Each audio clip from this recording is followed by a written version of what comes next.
Hey you guys, Andrea here. I'm a mom of 6 babies. My newborn is 3 months old now, and I finally got her to sleep through the night. In this video, I'm going to share with you exactly how I did that. Now, I have to tell you that I have always been a mom who has stunk at baby sleep. I am great at infant potty training. Definitely check me out at Go Diaper Free. I will teach you how to potty train your baby from birth. I'm great at that, but I am terrible at sleep. Or rather, I used to be. So in this video, I'm going to share with you how I've done it, and the last tip I'll share in today's video is the absolute game changer. Okay, first I want to share with you what happened with my first baby. I co-slept, night nursed, pottied. He woke up every 2 hours for the entire first 2 years because I did not know how to teach my baby how to sleep. And I actually was like so into attachment parenting that I thought that it would be a bad thing to sleep train or something like that. Now, fast forward to baby number 6, I did not do any sleep training, and I'm going to tell you how to do that in this video. But with baby number 1, it was terrible. So I would like put him down for a nap, and I swear within 30 seconds, his arm would go up and he would be wide awake. So every single day I walked 1.5 miles each direction, wearing him in a Moby wrap and eating a lamb tikka masala wrap. I got the exact same thing every single day, 7 days a week. For like the first 6 months, I walked with him 3 miles a day just to get him to nap once a day. It was terrible. And at night, it was awful. And by the end of that whole experience, and then I had another baby when he was 3, I ended up finding out I had postpartum depression. And probably a big part of that was because I was not sleeping and he was not sleeping, and it was really miserable. So first baby, that was terrible. 2nd through 5th babies, I got a little bit better at sleep each time. Like I only co-slept for 3 months with all of them. Kind of did some sleep training with the 2nd baby, and I felt really guilty about that. So fast forward to today. As of last week, I had never slept through a night of sleep, like the entire night myself, for 13 years. You guys, it's like driving me crazy. So 13 years of sleep deprivation will really do a number on you, let me tell you. Luckily with baby number 6, I found some great resources and I was able to break this cycle of terrible sleep. So I ended up buying Little Z Sleep's baby or newborn baby course. I learned a couple of key things that helped me with the first 3 weeks of like, tell me if you've been here before, where your baby just sleeps all day and then won't sleep at all at night. Right? And then they're up all night, and then you're like spending 2 hours trying to get them back to sleep in the middle of the night. It is like purgatory. It's terrible. So I bought her courses, and they taught me a couple of things. So first of all, I co-sleep in the beginning, and I co-slept for the first 8 or 9 weeks with Marilyn. So I didn't do the swaddle thing. I tried one time and I felt so bad about it. Like I just don't like the swaddle thing. So I decided to do everything but swaddling, which is what she taught me how to do. Becca is her name at Little Z. Now, I already knew from previous research not to nurse my baby to sleep for her naps during the day. There is something that's called the baby sleep cycle that I have sort of created that I teach to my crew over at Go Diaper Free.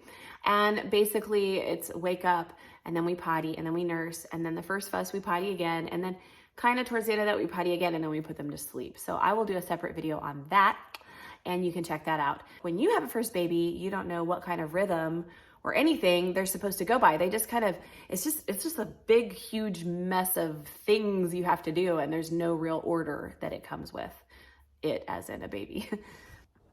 I just noticed how messy my studio is. Anyway, Little Z taught me 2 really important things. Number 1 is to put my baby to sleep for the night between 7 and 9 p.m.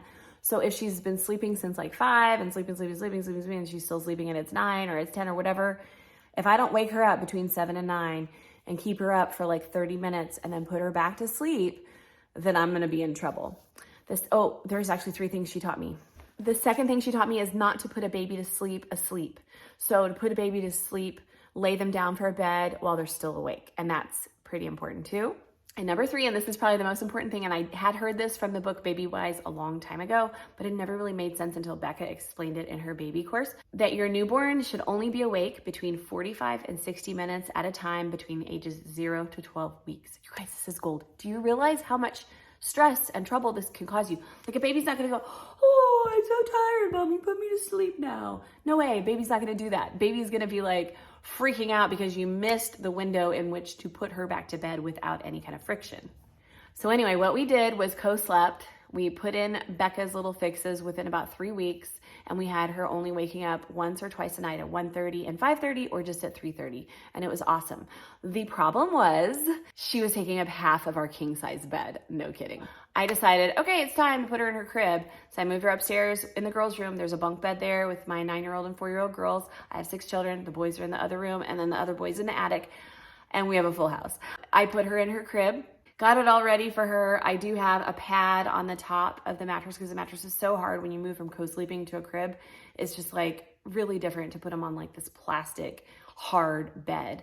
So I found a really super safe, maybe if I can remember, I'll link to it in the description, a really super safe corner to corner, edge to edge organic foam topper for the crib. I also use a baby monitor. It's cool because then I can watch baby and like really hear what's going on. I also seriously love white noise for my babies. I don't turn it up too loud so it damages their ears or anything. And even after all of this, you guys, she was still waking up once or twice a night. She was doing this thing during the day where she would like, her head would stay in the same place and her body, she could go like 180 because at 3 months old, they start to roll over, right?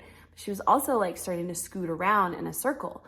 So then it dawned on me, well, maybe she's like worried about her blanket and she keeps waking herself up because of really strong instincts for survival that our babies are born with, right?